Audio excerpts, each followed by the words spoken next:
한번 따라 하실까요? 고난주간에 무슨 일이 일어났는가, 이런 제목으로 말씀의 은혜를 나누기를 원합니다. 먼저 우리 단원교구에서 이렇게 찬양을 준비하여 하나님께 영광 돌리게 된 것을 또 감사하게 생각하고, 그리고 눈물나게 은혜를 받았습니다. 옷을 이렇게 깔맞춤을 해서 새벽부터 나와서 인도한다는 것은 결코 쉽지 않거든요. 화려한 세상의 노래는요, 화려한 노래를, 또 좋은 노래를 들으면서 감동을 받지만, 찬송은 화려한 가수들의 은혜 받는 것도 있지만 사실은 찬송은 내가 불러야 은혜가 됩니다. 내가 불러야 되거든요. 찬송은 나의 고백이 되어야 된다고요. 우리 단원교구가 이 시간만큼은 이 지구상에서 가장 은혜롭고 잘하는 찬양팀입니다. 또 며칠 동안 또 헌신해 주셔야 되는데, 어쨌든 계속 그 은혜가 그 가슴을 뜨겁게 붙잡아 영광 돌리시기를 주님의 이름으로 축원합니다. 겟세마네 동산에서 예수님은 얼마나 홀로 외로우셨을까요?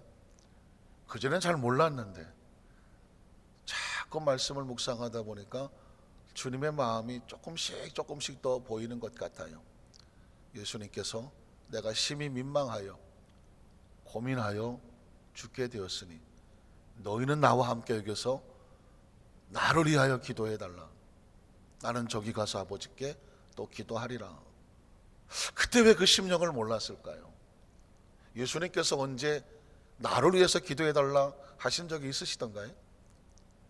지금 이 순간만큼은 내 곁에 나와 함께 있어주라, 그렇게 말씀하신 적이 있으시던가요? 주님은 항상 병든 자를 찾아오셨고 가난한 자를 찾아가셨고, 주님이 힘이 되셨지, 같이 있어 주셨지, 내가 너와 함께 하리라 그렇게 말씀하셨지, 네가 나와 함께 이 순간만은 같이 있어 줄래? 나를 위해서 기도해 줄래? 그렇게 말씀하신 적이 있으셨던가요? 그런데 그 순간만은 겟세마네 그 언덕에서만큼은 나와 함께 있어달라. 때로 주님께서는 하나님의 사람을 찾으시는 거죠. 제자들은 안타깝게도 3번이나 주님이 와서 보았을 때 모두 졸고 주님과 함께 하지를 못했습니다. 그때 하셨던 말씀을 기억하십니까? 깨어서 기도하라. 시험에 들지 않게 깨어서 기도하라. 이번 고난주간이 새벽 예배는 그 예수 그리스도와 함께하는 그 겟세마네 언덕에 주님을 홀로 두지 아니하시고, 주님 내가 여기 있습니다, 주님과 함께 깨어 1시간을 기도하겠습니다, 이런 마음의 심령으로 이 새벽에 나오신 모든들을 주님의 이름으로 축복합니다. 그 자리에 참여하신 여러분들을 주님의 이름으로 축복합니다. 이제 우리는 성숙한 크리스찬이 되어져서 주여 나와 함께하여 주시옵소서 라고 하던 기도 제목에서 주님 내가 주와 함께하기를 원합니다. 무엇이 필요하십니까? 주께서 나를 사용하여 주시옵소서. 그렇게 성숙한 신앙 고백이 되는 특별한 이 새벽 예배, 또 부활절을 앞둔 신앙의 고백이 되시기를 주님의 이름으로 축원합니다. 예수님의 3대 사역하면 우리 성도들은 다 기억하시겠죠? 예수께서 3년 반 공생애 동안에 하셨던 것은 뭘까요? 말씀을 선포하셨습니다. 가시는 곳곳마다 말씀을 가르치셨습니다. 그리고 병을 고치셨습니다. 이걸 그리스도의 뭐라고 말하죠? 3대 사역이라고 말하는 겁니다. 교회가 존재하는 것은 바로 이 3대 사역을 하는 것입니다. 복음을 선포하고 말씀을 가르치며 그리고 병든 자를 고치는 것입니다. 교회의 사명은 바로 예수 그리스도의 3대 사역에서 와 있는 거죠. 예수님의 생애를 또 2가지로 구분합니다. 나이 30이 됐을까지는 사생애라고 할까요? 개인의 생애. 그 예수님의 30년 사역은 생애는 가리워져 있습니다. 그건 별로 중요하지 않은 것입니다. 다만 그 30년은 3년 반 공생의 사역을 위해서 준비하시는 과정이죠. 그래서 예수님의 공생애 합니다. 한번 따라하실까요? 공생애. 공생애 뭘까요? 나를 위해서 사는 것이 아니라 하나님의 사역을 위해서 사는 것입니다. 나를 위해서 살던 그 삶에서 이제 새로운 사명자들은 하나님의 나라의 사역을 위해서 공적으로 드려지는 사역입니다. 예수님을 구주로 믿으시면 아멘 하시기 바랍니다. 예수를 구주로 믿는 순간 여러분은 공인이 되는 거예요. 이제 우리도 공인입니다. 확신하십니까? 이제는 우리를 누구를 위해서 산다? 예수 그리스도를 위해서 사는 거예요. 그 전까지는 내가 나를 위해서 살았다고 하면 사생의 개인의 삶이죠. 그러나 예수를 믿고 나면 하나님의 나라를 위해서 살아가는 공적인 존재입니다. 혹시 모르니까 우리 옆에 분 한번 축복해 주십시오. 여러분, 당신은 하나님 나라의 공인입니다. 내가 공인이요? 여러분, 공인은 달라요. 개인은 그냥 자기가 하고 싶은 대로 살아요. 그러나 공인은 공적인 목적을 위해서 살아가는, 오늘 저와 하나님의 나라를 위해서 살아가는 공인이라는 것을 꼭 기억하시기를 바랍니다. 자, 오늘 특별하게 조심스러운 표현이지만 우리 또 여덕교회하고 위성도 받을 수 있고 여러 가지 할 수 있는데, 이번 고난주간만큼은 이 고난주간에 도대체 예수님의 사역 가운데 무슨 일이 일어났는지를 꼭 우리 성도들에게 말씀을 드리고 싶은 거예요. 그리고 준비 찬양을 하더라도 우리 힘으로, 예배의 모든 순서를 담당하더라도 우리 힘으로, 왜? 고난주간은 우리가 스스로 고난당하기를 작정하는 것이고 고난의 현장에 참여하는 것이고, 그래서 고난의 의미를 가슴에 품어야 되기 때문에 그렇습니다. 자, 오늘 예수님의 고난주간에 무슨 일이 일어났을까? 첫 번째는 주일에, 일요일이라고 말하는 주일에 나타난 사역을 한번 찾아보겠습니다. 주일에는 예수님께서 예루살렘 성에 나귀를 타고 입성한 사건, 그때 종려나무 가지를 깔았다고 해서 종려주일이라고 부르는 주일, 어제가 바로 종려주일이었으며 주일이었습니다. 자, 예수님께서 나귀를 타고 입성하시는 모습을 한번 찾아보겠습니다. 마태복음 21장 1절로 3절을 봅니다. 그들이 예루살렘에 가까이 가서 감람산 벳바게에 이르렀을 때 예수께서 두 제자를 보내시며 이르시되 너희는 맞은편 마을로 가라.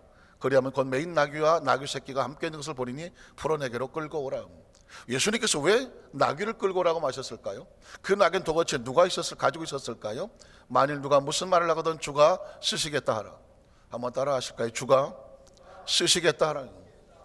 그러자 그리하면 즉시 보내라고 말했습니다. 우리는 여기서 숨겨진 벳바게 나귀의 주인을 발견하게 됩니다. 누군지 모릅니다. 어떻게 생겼는지도 모르고 이름도 몰라요. 그러나 이 사람은 예수님께서 그 마지막 순간에 예루살렘 성으로 입성하실 때 그 타실 나귀를 평생 기르고 준비하고 있었습니다. 그리고 때가 되면 주가 쓰시겠다고 하니 그가 보내겠다고 말씀했습니다. 정말 그렇게 되었을까요? 그 다음 절을 보니까 이는 선지자를 통하신 말씀을 이루려 하심이라 일렀으되 시온 딸에게 이르기를 내 왕이 내게 임하나니 그는 겸손하여 나귀 곧 멍에 매는 짐승의 새끼를 다투다 하라 하였느니라. 계속 넘어가세요. 제자들이 가서 예수께서 명하신 대로 가서 나귀와 나귀 새끼를 끌고 와서 자기들의 겉옷을 그 위에 얹음에 예수께서 그 위에 타시니 무리의 대다수는, 잘 보십시오, 이스라엘 백성들이 예루살렘에 입성할 때 주님을 향한 반응입니다. 대다수는 그들의 겉옷을 길에 펴고 왕을 맞이하는 것이죠. 다른 이들은 이 종려나무 가지를 베어서 길에 펴고 앞에서 가고 뒤에서 따르는 무리가 소리 높여 이르되 호산나 다윗의 자손이요 찬송하리로다. 주의 이름으로 오시는 이요 가장 높은 곳에서 호산나 하더라. 어떻게 들리십니까? 겉으로 보면은 예수님이 나귀를 타고 가니까 수많은 백성들이 튀어나와서 자기 옷을 갖다 깝니다. 나귀 밑에 까는 것이죠. 내 옷을 지려발 것 같이없어서 종려나무를 깝니다. 종려나무는 바로 승리자를 맞이하는 환영의 모습이라는 것이죠. 종려나무는 승리를 상징하기 때문입니다. 왕이라고 부릅니다. 호산나 다윗의 왕이요, 메시아인 것처럼 그렇게 맞았습니다. 그런데 그 장면이 겉으로 볼 때는 얼마나 화려합니까? 우리도 겉에 있다 막 박수라도 쳐주고 싶은 그런 장면이지만, 안타깝지만 저는 그 장면을 읽으면서 씁쓸하기 짝이 없습니다. 반응하고 싶지도 않습니다. 왜 그런지 아십니까? 이들은 지금 예수께서 메시아로 오셔서 이 예루살렘을 뒤집어 놓고 로마를 쳐서 부르치고 자기들을 해방하여 이스라엘 민족이 로마를 지배하는 그런 꿈을 꾸고 있었단 말입니다. 왕이 오면 그렇게 할 거라고 기대하면서 자기들의 겉옷을 던지며 종려나무를 던졌습니다. 그러나 그들은 단 며칠 뒤에 어떻게 변합니까? 그들이 생각했던 메시아가 아니라는 것을 알고 소리를 지르며 저 나사렛 예수를 십자가에 못 박으라고 악을 쓰고 입에 거품을 물었던 사람이 바로 이 사람들이란 말이에요. 우린 신앙의 진짜와 가짜를 우린 발견하게 됩니다. 사실 고난주간의 이 첫째 날, 둘째 날의 메시지의 핵심을 보면 예수님은 지금 진짜와 가짜를 갈라놓고 있습니다. 예수님 앞에 와서 겉옷을 던지고 종려나무를 던지고 다윗의 왕이여 호산나 어쩌고 저쩌고 떠들고 있는 그들의 눈빛을 보면 예수를 구주로 믿고 있지는 않아요. 예수를 통하여 그들이 어떤 욕구를 채우고 싶어하는 열망과 욕망으로 가득하지 그들은 하나님의 나라에 대한 관심이 없는 것이죠. 우리는 신앙생활하면서 인생을 살아가면서 정말 조심해야 될 사람은 어떤 사람인지 아십니까? 당장 눈앞에 있는 이익을 위해서는 간도 빼주고 혀도 빼줄 것 같은, 그렇게 친절해 보이는 것 같아요. 근데 정말 내가 힘들고 어려워지는 위기를 만났을 때는 오히려 본 척도 안 하고 오히려 무시하고 침을 뱉고 돌아서는 그런 사람이 가장 무서운 사람 아니겠습니까? 어떻습니까? 여러분도 이만큼 인생을 살아오시다 보면 별의별 사람을 다 만나지 않았을까요? 저도 제 목회 생활 가운데 수도 없이 많은 사람을 만났습니다. 그런데 가장 힘들고 어려운 것, 가장 조심해야 될 것은 뭐냐면 바로 이런 사람들이었습니다. 신앙은 처음부터 끝까지 한결같아야 돼요. 나한테 잘해준다고 그 사람은 좋아하고 나에게 잘해주지 않는다고 해서 그 사람을 싫어하는 것은 그건 기독교적인 신앙이 아닙니다. 예수 그리스도를 왕처럼 섬겼던 사람들이 하루아침에 십자가에 못 박고 오히려 저 살인자 바라바를 풀어주시오, 우리가 당할 이 모든 저주는 우리와 내 후손들이 당하겠어, 그들이 무슨 소리 하고 있는지를 모르거든요. 결국 여러분 그 결과 어떻게 되었나요? 2000년 동안 나라를 잃고 전 세계를 떠도는 디아스포라, 가장 불쌍한 민족이 되어 있었습니다. 우리가 일제 36년 동안을 남의 나라의 지배를 받았을 때도 처참하게 추정이 됐는데 이스라엘 나라는 2000년입니다. 2000년. 상상도 할 수 없는. 왜 그런지 아십니까? 그들은 예수 그리스도 십자가에 못 박았던 처절한 그 저주와 아픔을 안고 살았기 때문에 그렇습니다. 이 예루살렘 성 입성을 두고서 놀랍게도 예수님은 무엇을 드러내고 있냐면 진짜와 가짜를 드러내고 있다는 것입니다. 이들은 결코 진짜가 아니었습니다. 나중에 자기의 목적과 다를 때는 예수를 가차없이 버리고 십자가에 못 박아 버릴 사람이었습니다. 우린 이걸 두려워야 되고 혹시라도 우리의 신앙생활 가운데 이런 모습이 드러나지 않을까 늘 깨워서 기도하고 엎드리는 것입니다. 마치 이 제자들이 예수님이 십자가에 끌려 올라가셨을 때 다 도망을 쳤던 것이 왜 그럴까요? 그 순간만은 그들은 진짜가 아니었기 때문입니다. 그들은 가짜의 신앙의 모습을 보일 수밖에 없었습니다. 이게 바로 예수 그리스도 앞에 진짜와 가짜가 갈라지는 것이죠. 예수님은 이 상황 속에서 자신의 존재를 드러냅니다. 10절로 11절을 보니까 예수께서 예루살렘에 들어가시니 온 성이 서동하여 이르되 이는 누구냐 하거늘 무리가 이르되 갈릴리 나사렛에서 나온 선지자 예수라 하니라. 사실은요, 예수님은 그동안 문둥병을 고치고 소경을 고치고 역사가 나타나도록 항상 뭐라고 말했냐면 자기를 감췄습니다. 아직 나를 드러내지 마라고 말했습니다. 내 때가 이르지 않았다고 말했습니다. 어떤 사람들이 붙잡아 자기를 왕으로 세우려고 했을 때도 예수님은 피하여 한적한 곳에 가서 기도하셨습니다. 그런데 지금은 달랐습니다. 저 십자가를 향하여 사명을 들고 나가니까 당당하게 자신의 모습을 드러냅니다. 그래서 혹시라도 내가 불이익을 당한다고 할지라도 그토록 겸손하셨던 예수님께서 복음을 위해서 사명을 위해서는 자신의 존재를 드러내며 당당하게 사람들 앞에 자신의 모습을 선포하고 있는 것입니다. 크리스찬의 모습은 세상에선 겸손합니다. 그러나 복음과 사명 앞에서는 당당해야 되냐, 뒤로 물러서지 말아야 되는 것이죠. 오늘 주님께서는요, 이 고난 주간에 어마어마한 일들을 해놓고 있는데 거기서 주는 강력한 메시지는 무엇이냐면 너희도 이와 같이 하라는 것입니다. 십자가를 앞두고 얼마나 절박하셨을까요? 마지막이란 말입니다. 우리가 뭐 그런 일을 당해볼 일은 없겠지만 가끔씩 드라마 같거나 영화에 보면은 세상을 떠나기 앞서서 마지막으로 자식을 위해서 차려두시는 어머니의 마지막 밥상 같은 그런 의미가 있답니다. 예수님께서 며칠 오면 십자가에 달리시고 죽음의 골짜기로 들어가시던 예수께서 그 제자들을 위해서, 이 성경을 읽는 크리스찬들을 위해서 마지막 고난 주간에 주께서 하신 것은 무엇일까요? 너희도 나와 같이 하라는. 가짜가 되지 말고 진짜 마지막 순간까지도 그리스도가 고난을 당하더라도 고난 속에 함께 할 수 있는 진짜가 되라는 것입니다. 두 번째로, 월요일에는 어떤 사역이 나타났을까? 사실은 월요일에는 너무 많은 사역이 있기 때문에 다 찾아볼 수는 없습니다. 두 가지만 찾아보면, 첫 번째는 무화과 나무를 저주한 사건이 월요일에 있었습니다. 무화과 나무를 저주한 사건. 마태복음 21장 18절에 19절을 봅니다. 이른 아침에 성으로 들어오실 때에 시장하신지라 길가에서 한 무화과 나무를 보시고 그리로 가서 잎사귀밖에 아무것도 찾지 못하시고 나무에게 이르시되 이제부터 영원토록 내가 열매를 맺지 못하리라 하시니 무화과 나무가 곧 마른지라.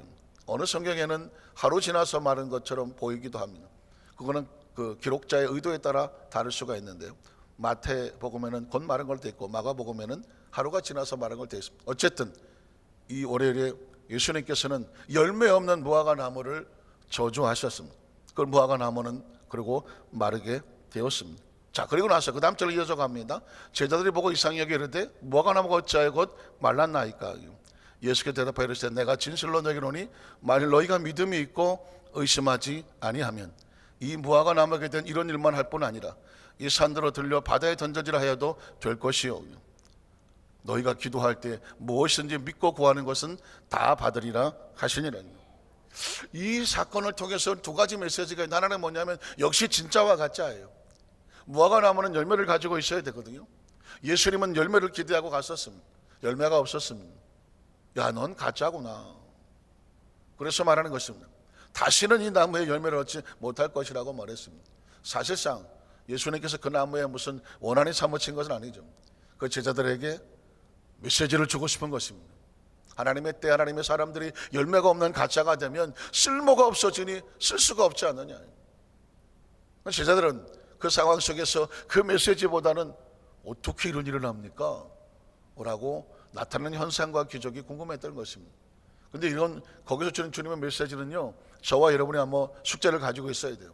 예수님 뭐라고 말씀하셨냐면 믿음이 있고 의심하지 아니하고 선포하면 너희가 이 일을 할 수 있을 것이요 오히려 산들어 명령하셔도 그대로 될 거라고 말했습니다. 우린 여기서 믿음이 있고라고 하는 말씀이 뭐냐면 하나님의 나라에 대한 절대적인 믿음, 그리고 그 믿음을 가지고 의심치 않은 선포. 그럼 이 땅의 삶은, 이 3차원의 세계는 4차원의 능력에 의해서 움직여질 수 있다. 산이 움직여진다는 얘기는 3차원적인 사건입니다. 산이 어떻게 움직여집니까? 3차원에서는 상상도 안 되는 이야기입니다. 그러나 4차원의 믿음을 가지면 3차원이 움직인다는 것입니다. 그래서 우리 조 목사님이 4차원의 영성을 말씀하는 이유가 뭐냐면 4차원으로 3차원을 움직인다. 그 얘기가 바로 믿음의 언어, 믿음의 선포, 그리고 믿음의 꿈, 믿음의 생각, 그 가지고 있는 바라보고 믿고 선포하라는 것이 뭐냐면 예수님 말씀 가운데 있는 4차원의 능력으로 3차원을 움직인다는 거죠. 예수님은 4차원에서 오셔서 3차원을 변화시키고 구원시키러 오신 분입니다. 너희도 이 4차원의 믿음을 가지고 이 3차원의 세상을 변화시키며 살아가라. 이게 주님께서 우리에게 주시는 메시지란 말이죠. 또 한 가지 사건은 뭐냐면 성전을 정화시키는 사건이 있습니다. 마태복음 21장 12절에 보면은 예수께서 성전에 들어가서, 이 일은 바로 월요일 날 벌어진 사건입니다. 고난 주간에 바로 오늘 벌어진 사건이라는 것입니다. 예수께서 성전에 들어가서 성전 안에 매매하는 모든 사람을 내쫓으시면 돈 바꾸는 사람들의 상과 비둘기 파는 사람들의 의자를 둘러 엎으시고 그들에게 이르되 기록된 바 내 집은 기도하는 집이라 일컬음을 받으리라 하였거늘. 역시 상황은 다르지만 진짜와 가짜를 나누고 있습니다. 하나님의 성전은 뭐 하는 곳입니까? 기도하는 곳이고 예배하는 곳입니다. 그런데 거기서 개인의 사익을 취하면서 장사를 하고 있습니다. 그건 진짜가 아닌 것이죠. 가짜란 말입니다. 그래서 예수님께서 가짜를 내쫓아라 하는 말씀입니다. 아니, 가짜는 뭐 그냥 섞여 있어도 가짜인 거예요. 잘 보시면 예수님이 이 고난 주간에 말씀하시는 메시지 가운데 진짜와 가짜를 나누고 있다고 말했죠.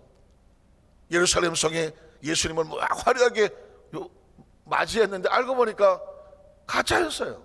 십자가에 못 박으라고 난리를 쳤던 사람이죠. 무화과 나무가 예수님께 열매를 맺으러 가서 봤더니 열매가 없었어요.